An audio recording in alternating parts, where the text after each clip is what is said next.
I'm Leor Phillips, host of This Must Be the Gig.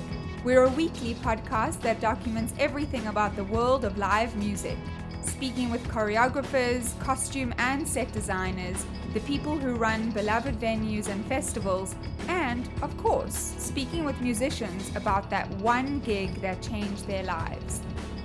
Get your peek behind the curtain at consequenceofsound.net, Apple Podcasts, or wherever you listen to your podcasts.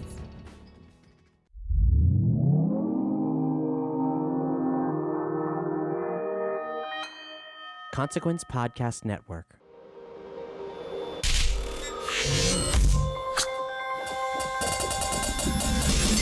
Welcome to another edition of Kyle Meredith with the interview series presented by WFPK at WFPK.org, Consequence of Sound, and the Consequence Podcast Network. First off, thank you so much for checking out this episode and making your way over to this series. Hopefully you like what you hear enough to hit that subscribe button. We put out 3 new interviews every single week, a brand new one every Monday, Wednesday, and Friday. So it's a great way to keep up with all of your favorite artists, discover some new ones, and know what's happening in the music world. Of course, you can find us at all the major spots. That includes iTunes, Apple Podcasts, Spotify, Acast, Podchaser, and YouTube. And I'm Kyle Meredith. Today, I'm going to be talking with the one and only Mick Fleetwood. The Fleetwood Mac drummer has re-recorded a song from the band's 1995 album Time, a spoken word thing that he, in fact, does the lead vocals on, called These Strange Times. Now, of course, just knowing that title right there, you can probably expect why he's decided to re-record it now. But we're going to talk about that, as well as sorting through the information that we're all receiving and how that works its way into the song. We'll talk about 1995's Time and the importance of the changing lineups. That was one of the most different lineups that the band has even seen even to this day. One that, even though it was in the 90s, did not include Stevie Nicks or Lindsey Buckingham. But it's also a time that proves just how fluid this band is, and that's definitely a subject we're going to be tackling in this interview. And then we'll turn the clocks way back. Mick's been talking a lot this year about those pre-Buckingham Nicks days, especially with a new box set.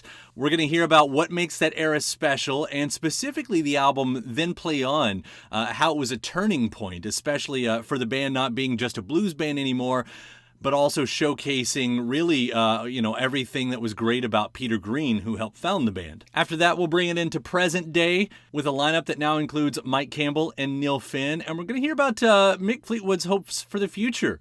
Will there be new music? It sounds like it's quite the possibility. Also of note, by the way, this was recorded over 2 different sessions, so if you hear a little difference in the audio, that's what's going on here. So let's get into it. It's Kyle Meredith with Mick Fleetwood. Hey, it's Mick Fleetwood. It is a pleasure to talk to you, and under such interesting circumstances, too, because with everything that's happening this year, you have gone and re-recorded These Strange Times, a song that was originally on a 1995 album called Time. It's probably an obvious question, but what prompted this? It sort of is an obvious question, but it's a very appropriate one and a real one, was that, anyone and everyone has sort of a line in the sand making a lot of questions about what to do and how to do it and how to really get through what is a strange time for all of us. And I know that, and we all know that. And out of that came a positive, which was much like I'm sure many people that are, certainly more inclined to be in the creative. And I know that I'm blessed being able to do that. I also know that a lot of people have much more, going out and wondering how to get the kids to school and the rest of it. I am mostly blessed that I'm able to sit and say, what can we do? How can we do, and how can we reconfigure a nice positive outlook on everything, which we all need to do. So out of that came the idea that in these strange times, it seems very appropriate. And I blundered into it just listening to stuff, and I went, this seems like it should, that was almost not the right time back in the day to release that it's now. So I reworked the whole song with Becca Bramlett, who sang on the original, and she did a whole load of fantastic chanting, and Rick Vito, who's also been in Fleetwood Mac in years gone by, and I worked with a lot in my blues band for many, many years. We just went in, reproduced it, really with the mind of having this come to life again and have some relevance with the situation that we're all sitting in. And that's how it happened, and it led to really just an idea, a good thing for folks to remember, that a little spark of an idea, sometimes don't give up on it, let it flow. And the end result is really not to indoctrinate, not to beat people over the head with sort of too strong of an opinion. But I will say that if you quietly listen to not many words that exist on the track, but it's really all about just taking a breath and wondering what side of the line you feel. It's not religious, it's not political, it's just really a train of thought and a hopeful end result that doors will be left open, to receive information that has some relevance to the listener. And whatever that might be is really their private business. Yeah, there was a line you said. I mean, it's a very powerful song, and hearing you talking about, pay attention to the information coming your way, because that seems to be exactly how we are where we are. So I completely agree with you. I don't think there was, a better time for this track to be done. And musically, the update on it's so expansive and it's so big. So I know it's not a question, just a big compliment that I'm throwing your way there. Well, that fits really well, because in terms of just looking at oneself, and not to be me, I, me, mine conversation here at all, and I mean everyone. I think it is reflective on how you're handling things, whoever you might be, and hearing that makes me feel really good, because I haven't really been in what we would call the forefront. I've been in the background, God knows, with the history of Fleetwood Mac and been hugely involved, but I've never really done very much on my own. And this is sort of interesting for me, and I'm hoping it leads to all sorts of Dada-esque things that can be anything you want, really. And so I take that as a quiet compliment of encouragement. I'd be curious, actually, musically, how you wanted to update it, because it's not like a cover of an old song of yours. I mean, it is, but there is an update to it. What did you want to accomplish musically with the song? Well, sonically, just being a musician, sometimes getting a second chance to redo something is sort of God's gift to a musician within reason. And that obviously presented itself, and it was done in 1995. And I just wanted to get involved in doing it, and in truth, I suppose even somewhat selfishly, just wanted to re-express some things that I had in mind now, in the present tense of the word. And also Becca Bramlett, who sang on the original, worked so hard with me, like redoing vocals and redoing a lot of the chanting part of this song, the representation of this song. And we just got in the trenches, and one thing led to another.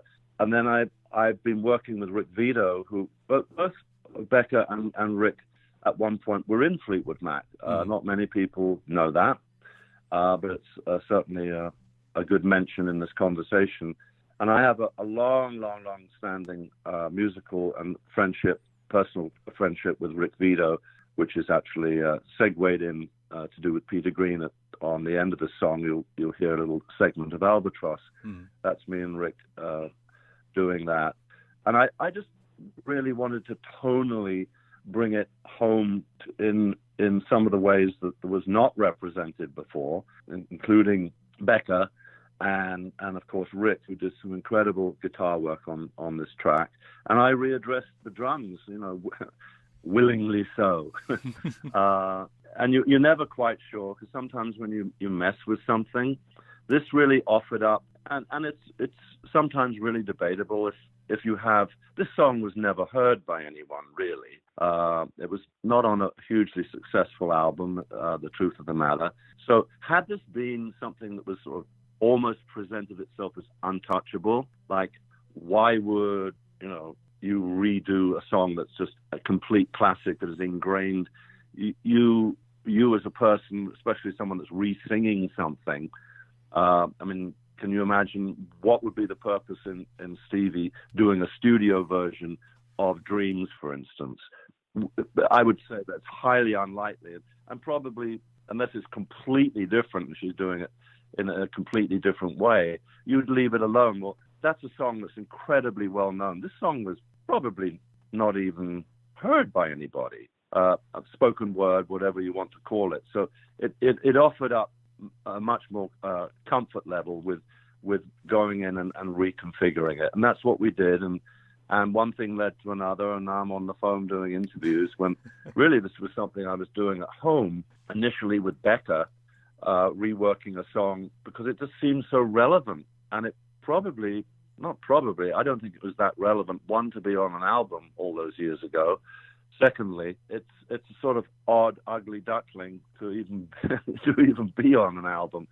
I think I remember like having to persuade my fellow band members that the track would maybe make it on the album. So this is sort of a celebration of where we are now, and it is, to me personally, hugely relevant to some of the emotional feelings that we're all feeling. That these are strange times, and we are all going to get out of it, and we are going to come out of it hopefully with a presence of mind that, to quote a Fleetwood Mac song, like World Turning, the world is turning and it's sort of upside down, and at some point your feet are going to be back on the ground. And within that sort of framework, what is it when your feet are back on the ground that you can actually really take a positive read on this period of time when everyone emotionally, physically, God knows, have been challenged? And how do you go forward with a presence of mind, with some choices to maybe, I think that the underlying thing is not an indoctrinating political or religious statement at all. It's just a pre-thought of what if we all consider that there's something that you can come out of this period and address some things that you may have had time to think about how you go forward in the future. It also does give, some of us an opportunity to look back on a record that wasn't, all that successful, wasn't as celebrated. In when I look at it now, when we're talking about that record Time where These Strange Times originally came from, with Fleetwood Mac, you talk about legendary songs, but there's also that conversation of the lineup. And this is kind of like, to me, maybe the stepchild lineup of Fleetwood Mac. But it also proves that this band is absolutely fluid. I mean, do you see it like that? As long as, I guess, you and John are there, everybody else sort of cyclones around you all. Well, it's sort of always a little strange to sometimes sort of try and be tastefully, graciously objective about talking about yourself, or in this instance, me and Don. And yeah, we've been through thick and thin, so to speak, to quote an English phrase. And one thing I've noticed about talking not only with you but with other people, that obviously this is all connected just because I am connected to Fleetwood Mac and what we've done and what we haven't done and what we could have done and what could have been and what was, all these things which are hugely convoluted in terms of, if you put it on a piece of paper as a script, you'd say, this is a complete fantasy, right? It's not true, but it's sort of interesting.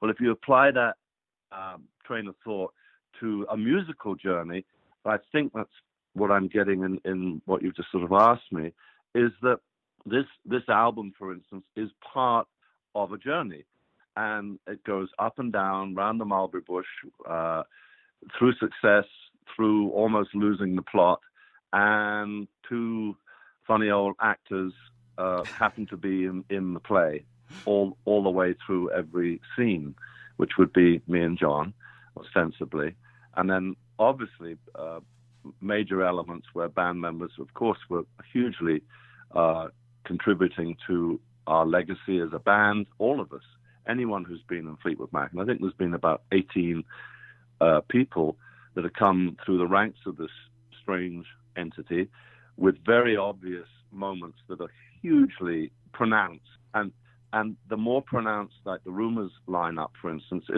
it's obvious that and the beginnings of the band, which happens to be touched on in this piece. Anyone out there, when I mention a man of the world, that's Peter Green. And Peter started this band with me, and then John shortly afterwards with Jeremy Spencer, just the four of us. Those two pivotal moments were the beginnings of the band and what people gravitate towards, understandably, as being a major poster of what represents Fleetwood Mac. What we're talking about now is the story in between. And there's a huge story. And without that in-between story, there would be no band. If Bob Welch disappeared and 4 or 5 albums, or certainly 4 albums, made with Bob and Christine and Danny Cohen, Jeremy Spencer at the beginning, Kiln House, all these strange albums, Time being one of them, that Dave Mason, of course, was in the band on that album with Becca Bramlett, Billy Burnett, who went on to do some great work with Fleetwood Mac. So this is an interesting segue in our interview here, but it is part of explaining how you get back to something, and I was able to do that with this track and have it resonate. And really, I got some feedback. I thought this was something I was just going to do at home, and then I started playing it for people, and I thought, well, I wonder whether anyone out there would even be interested in having it re-released. And I got great feedback from Rhino, who's basically Warner Brothers, our old record label. And from that point on, it became sort of a different story, where we decided to put visuals to it and really finish it off and put it out. And here we are on the phone talking about it.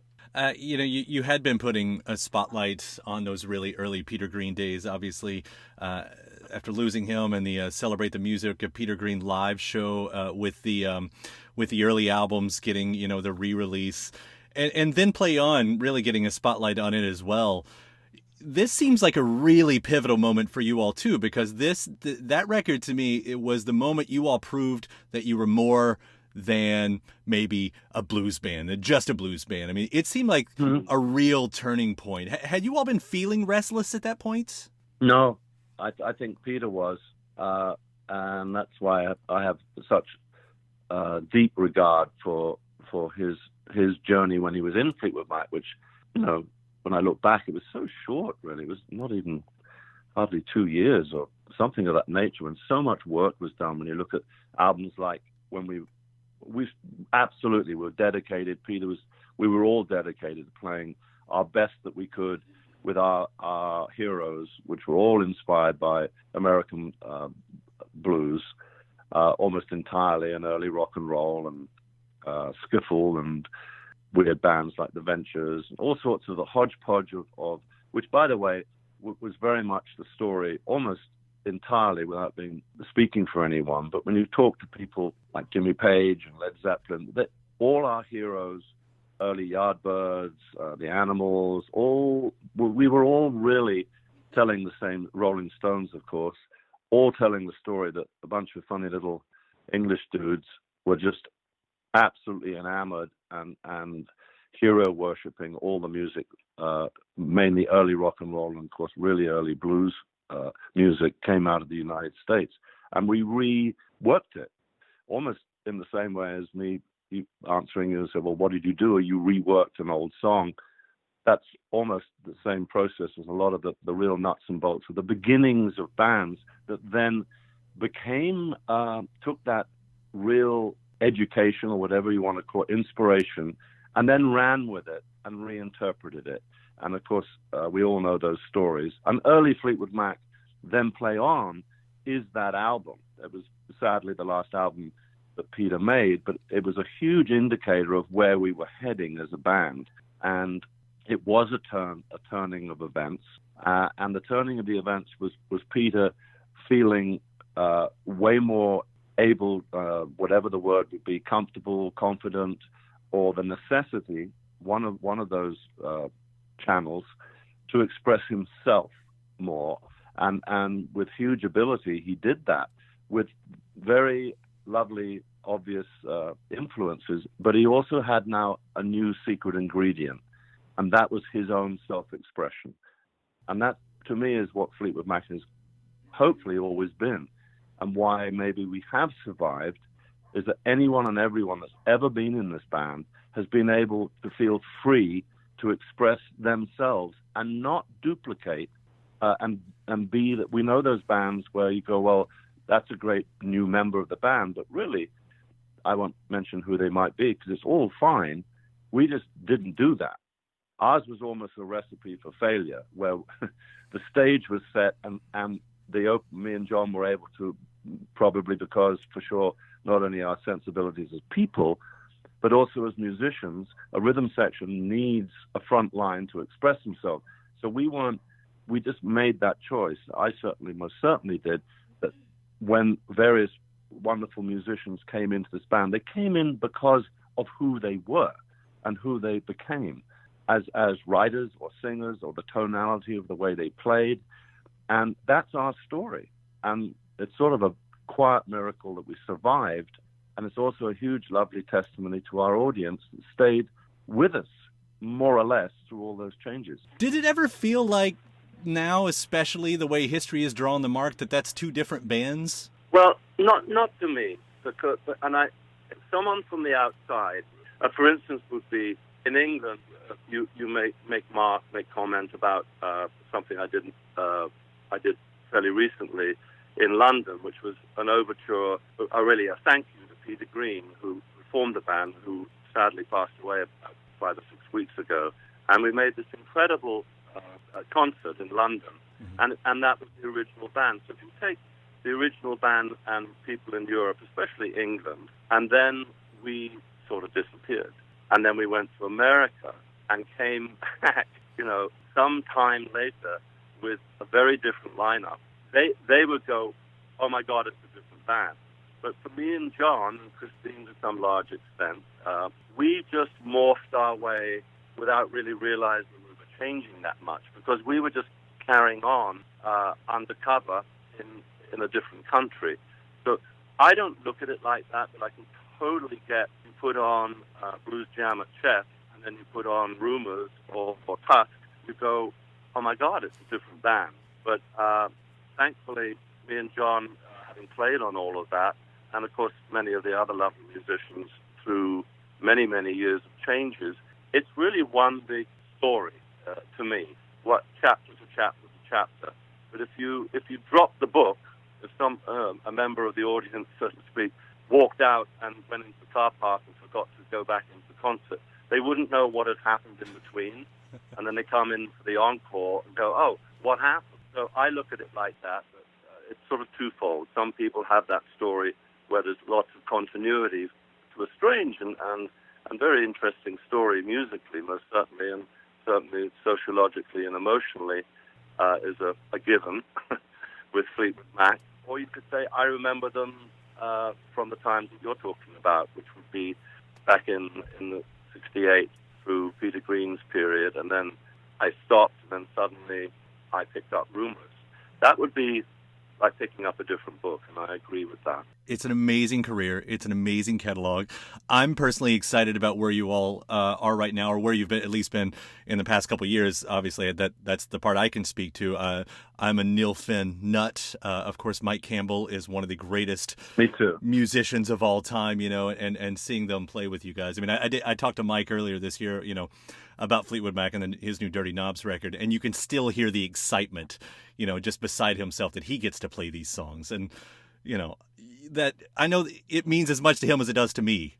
I'm sitting in actually my mother's armchair, believe it or not, like character in Psycho, but anyhow, and I'm looking at a Gretsch guitar that Mike and one of his lovely guitar techs gave me on the road. And it's right in front of me. It's an orange semi-acoustic electric with a wang bar, and it's right in front of me. And I don't play guitar very well, but it's sitting here, so that's sort of ironic that Mike is in the room.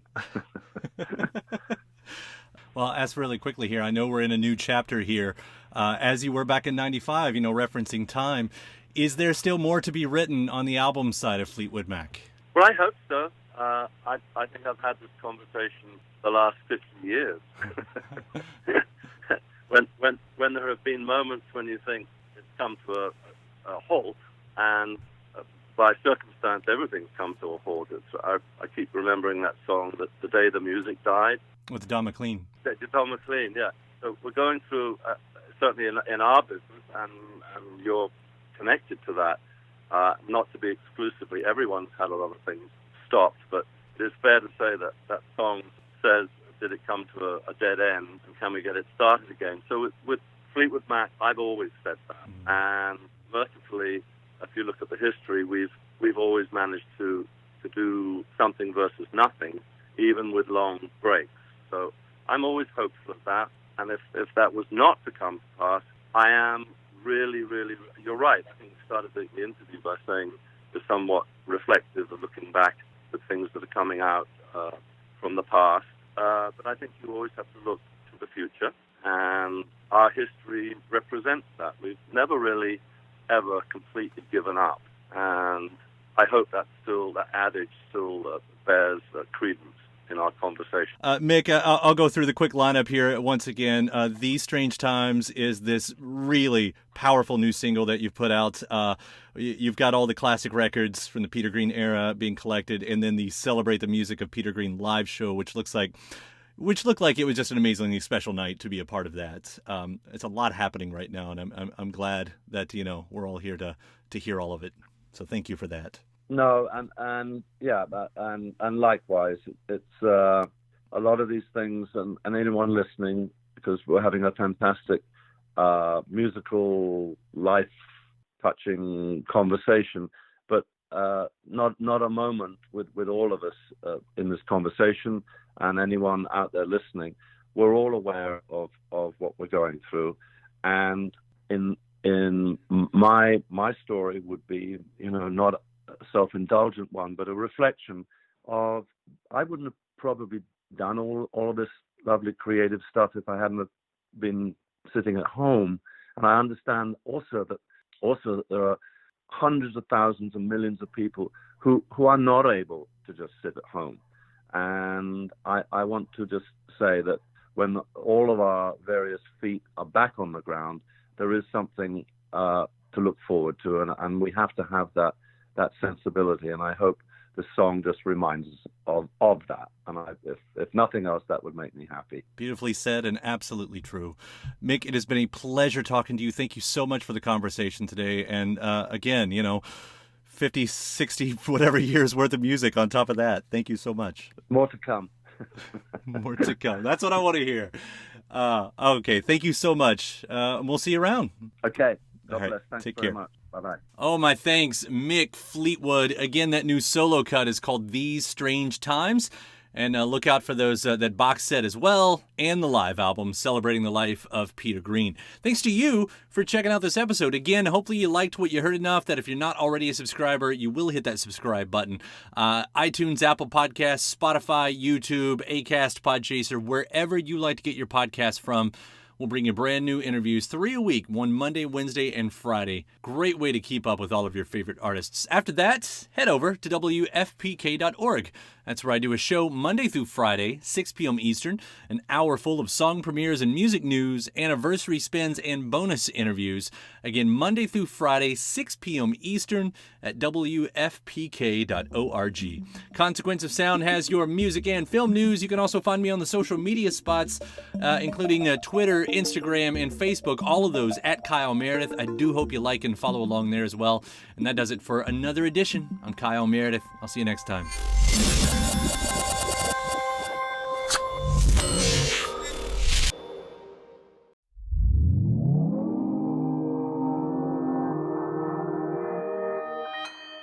Consequence Podcast Network. It's easy to hear your favorite artist on WFPK from wherever you are. Listen on your smart speaker, live stream from our website at WFPK.org, from Louisville Public Media.